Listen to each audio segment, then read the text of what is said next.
Welcome back to Hysteria via Backyard Politics. My name is Maddie. Nikki's going to have to take a couple days off. She had all of her wisdom teeth pulled out. So she can't talk so good right now. Until then, you're going to have to deal with me. But, Hysteria's episodes are really uplifting and they brighten your day. So we should be able to pull through this together until she comes back. So if you miss her, that makes both of us. Anywho, Electoral College. That's what we're going to be talking about. It's an odd thing. It's got a lot of issues, and we're going to jump in Maddie's time machine and talk about that today. So, where did it start? Okay, so in the 1780s, U.S. government got together. They're like, we need to make a system for voting the president in. Because, Washington was essentially just like pushed in there unanimously without a real vote. But for further presidents, what are we going to do to elect them? So half of the government said, why don't we just do like a popular vote like you would anything else? Like who wants it and who wants that, and let's do it that way. The other half of the government was like, well, no, you can't do it that way because there's so many people out in the middle of nowhere that won't get like all the information and all the facts on the candidates to choose from. And so one part of the government had an idea that was like, hey, let's have Congress decide who's the president. Not the people, no voting at all. Just Congress alone makes the vote for president. That idea was pushed really hard by Congress. So,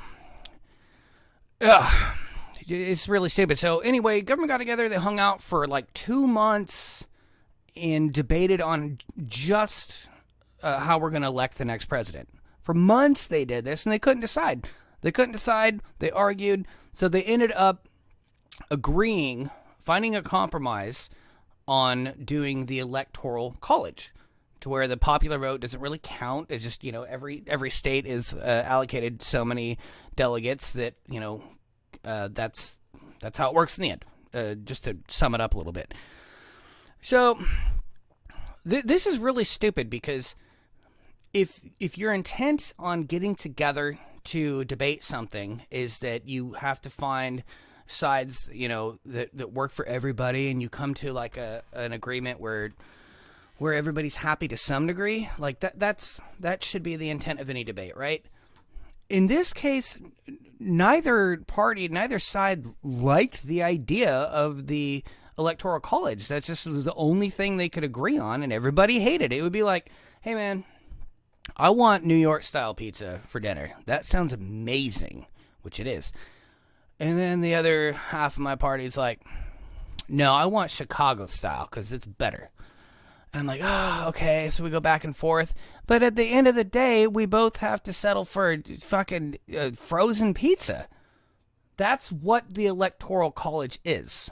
It's a watered-down, gross version of what could be better. So, anyway, that's what those guys did. And one of the things that really pisses me off about Congress and how it was dealt with back in the day was, so the North and the South were very different back then. I mean, they still are now, but they were different for different reasons back then. The North had the majority of the population of voters. The South did not. But 40% of the people living in the South were slaves. So the South got really mad because they're like, well, this is bullshit. Even though our slaves can't vote, they should count towards our population so that we get more electoral votes in this Electoral College. So they fought about that for a little bit too, and the North and the South finally agreed in Congress that every slave is worth 3/5 of a human, 3/5 of a vote. I could go on about this forever as far as how terrible of an idea it is to consider another human 3/5 of a human. That could be its whole own episode entirely. But that's not where we're going today.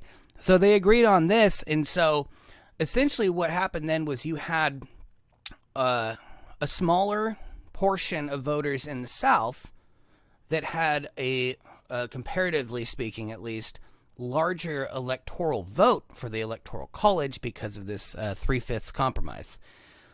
Really gross stuff. But this went on for a long time. In fact, in the first 36 years of the United States, 32 out of those 36 years, the president was a dude from Virginia that owned slaves because of this 3/5 compromise. Because they had essentially a false inflation of population just because of the slaves that they owned.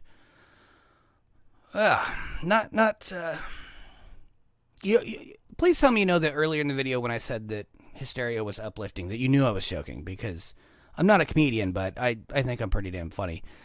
So the question is, why do we still have the Electoral College? Like, what's the point of it? We know that it was made, a couple hundred years ago as a compromise, but why haven't we found anything better since then? And I don't know, it's kind of like an abusive relationship. Like, you get into it, and so you feel stuck in it because it's the norm, so you just continue the behavior, and you continue to have the behavior put back onto you as far as the abuse goes. It's absolute bullshit, and the Electoral College is complete garbage.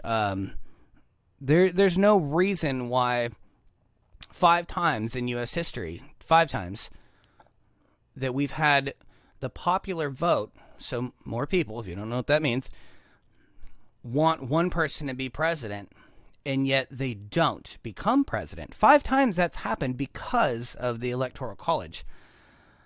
So if you look at the reason for the existence, the original reason was that, for one, Congress couldn't agree. But the second reason, initially at least, for the Electoral College to come into play was that, the government was afraid people didn't have enough information on the candidates because of the way things were back in the 1780s. You didn't have newspapers going out everywhere. You obviously didn't have radio or the internet. But now we have all of these things. I mean, as fucked up and stupid as the internet can be, you can find, if you have a good mental filter, all the information you could ever want about anything. Because of this, in the internet alone, there is no reason to have the Electoral College, especially since the whole reason it was fucking made was because people couldn't get access to information. But we need to get rid of the Electoral College because it's garbage. It is a giant dumpster filled with dog shit lit on fire. And while we're at it, just get rid of Congress too, because they don't do shit. The only thing they do, the only things they pass are things to please their donors, and we all fucking know it. Till next time, again, this is Maddie. Hysteria via Backyard Politics. Nikki will be back soon, and until next time, Medicare be with you.